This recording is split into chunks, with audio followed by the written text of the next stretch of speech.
It's the best movie of the year so far. That was so stupid.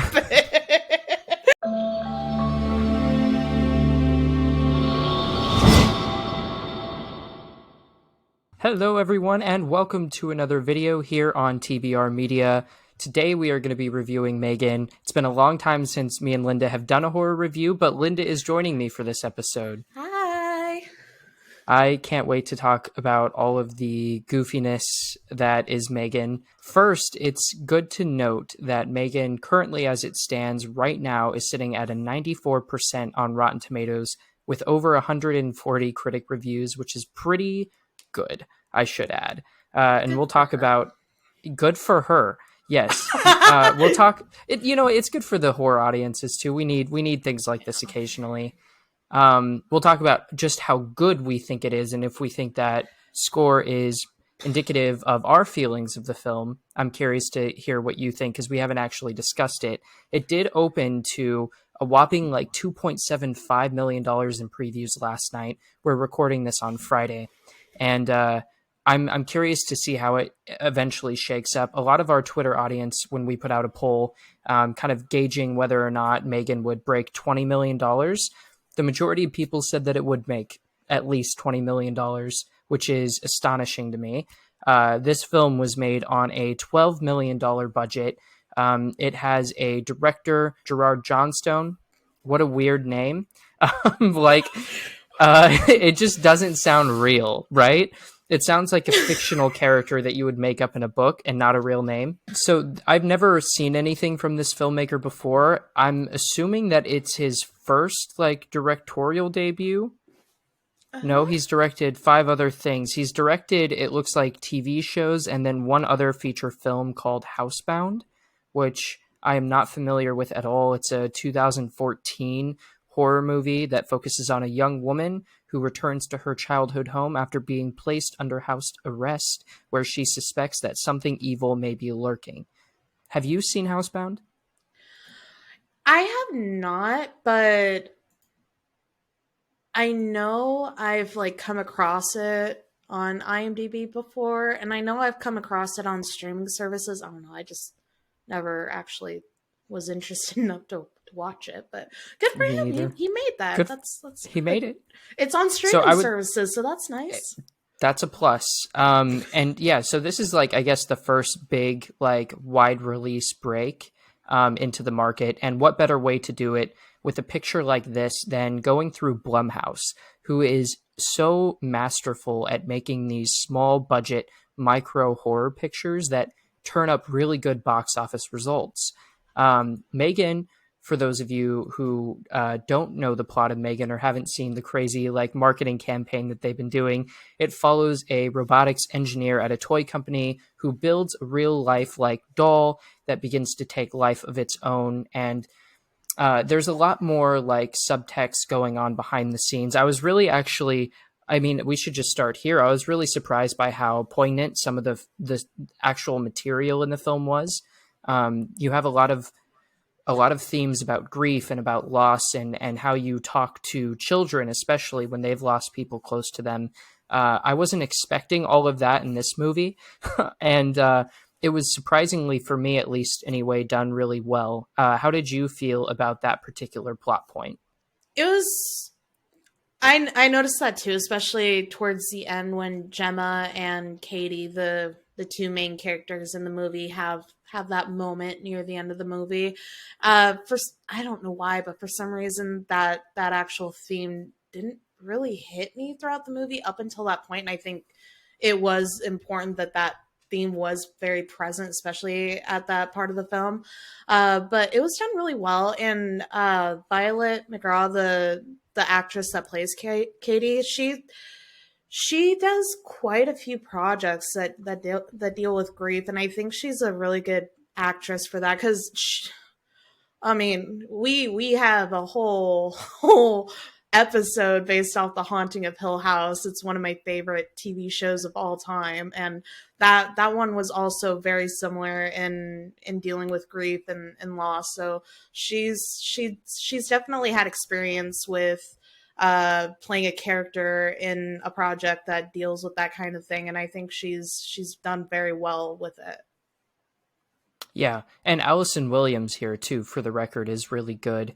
Her character, interestingly enough, without spoiling anything, is very unlikable. Like, I don't feel like she's a good person, and I feel like it's purposeful, right? Especially at the beginning of the film. It's very purposeful. You know, without going into the plot, she has to kind of take the reins on something that she wasn't prepared to take the reins for, and that causes a lot of ripples in her life. And you can definitely see it through her performance. Yes, that was my biggest. I couldn't rationalize it in my head until I was like almost here to record, because throughout the whole movie I was just thinking these two are kind of assholes. But I mean, granted, it's because of their personalities and who they are, and it just kind of conflicts with each other, meshed in with you know, the experiences that they are dealing with. It was just very hard to like them throughout most of the movie, and it made it really hard to really root for them, because it just got to a point where I was like, I don't even care anymore. Yeah, but then so I mean, they did make up for it, so I think so. I think by the end it kind of clicks, but it takes you almost the whole movie. The movie is only like an hour and 40 minutes. It's not a long movie at all. And it kind of breezes right on by. So by the time you hit that climactic third act, you kind of like forget that like it was supposed to happen. Then you're like so enthralled in it. They do a lot of build up at the start of the movie before like shit starts to hit the fan with M3GAN. And I was surprised by how much build up that this film had. And, you know, and then to also like add in the fact that we don't necessarily like these people with the build up. It didn't all click for me. So I would agree with you that it didn't click for me necessarily either. And even at the end, like, I feel like it worked a little bit better, wrapping up everything, but still like, even the slasher elements of this movie are not the highlight. Like, I have seen like more inventive kills, you know, if you're going in for the slasher angle, this is not it. As far as the slasher element of it goes, there was no real shock factor with it. I mean, what you get from the trailer is what you should expect from the movie as far as the slasher part of it goes. And I consider myself pretty lucky in that aspect, because when I bought the ticket, I kind of expected it to be how the trailer was, and I got what I got. So I can't really complain. Just I wouldn't really expect anything more from it. Yeah. And it's, you know, I mean, going back to the basics, it's a January release. These aren't supposed to be the most groundbreaking films. I think it was a good film. And hey, you know, it's the best movie of the year so far. That was so stupid. It's sitting at number 1 currently on my Letterboxd 2023 list.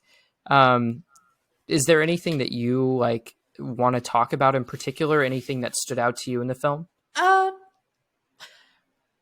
The thing I really wanted to address is people's reaction to the film from reviews that I've read, and from its current standpoint, like how it's the number 1 movie of the year. Yeah. Okay.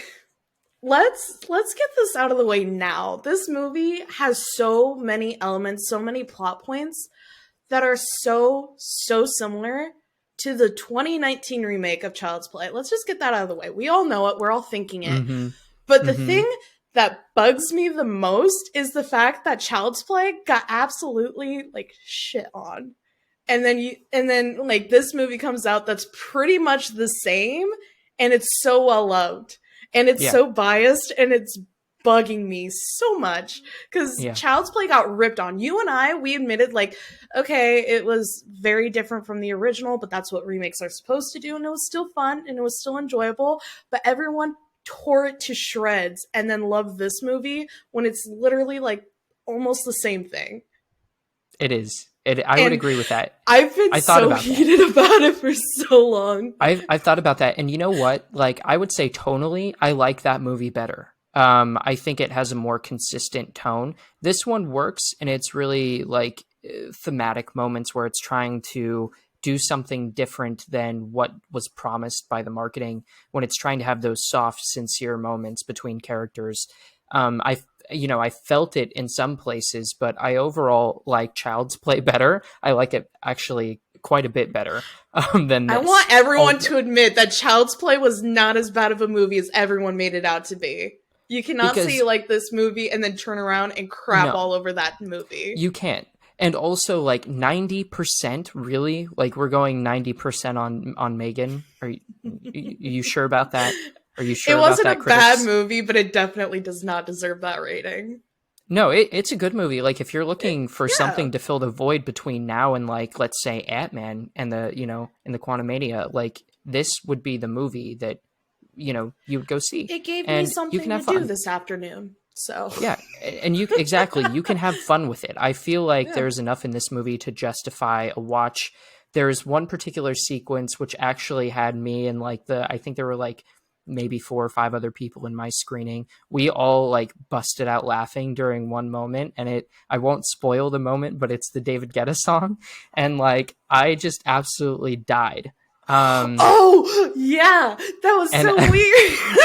It was. I was in a very small screening of it too. I mean, it was an afternoon movie on a Friday for a movie that just got released. So I was really hoping it would be an empty theater. So there we go.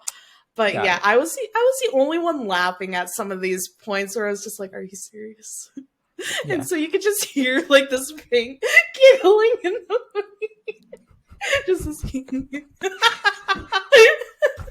I can imagine that. Yeah, no, that's so weird, Linda, because so like weird. Child's Play, like do you remember the marketing for that? I don't remember them marketing it like as heavily in the comedy department, but like it was like way funnier than this, like just infinitely funnier than this. I mean, overall, like, I mean, my thoughts on M3GAN are it exists and it's good.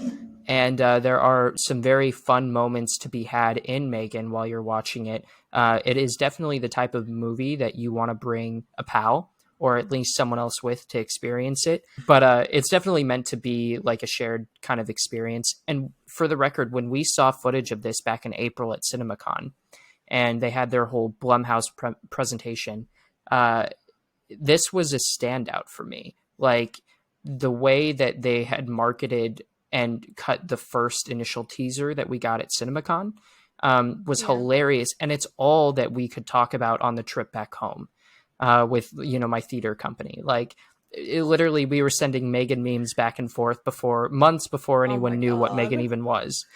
And like, so it feels like it has been. It's been like 9 months for me that I've known about this and that I've, kind of had that information. And so it's definitely been sitting with me for a while. It doesn't necessarily disappoint, but just don't have your expectations so high with that Rotten Tomatoes score.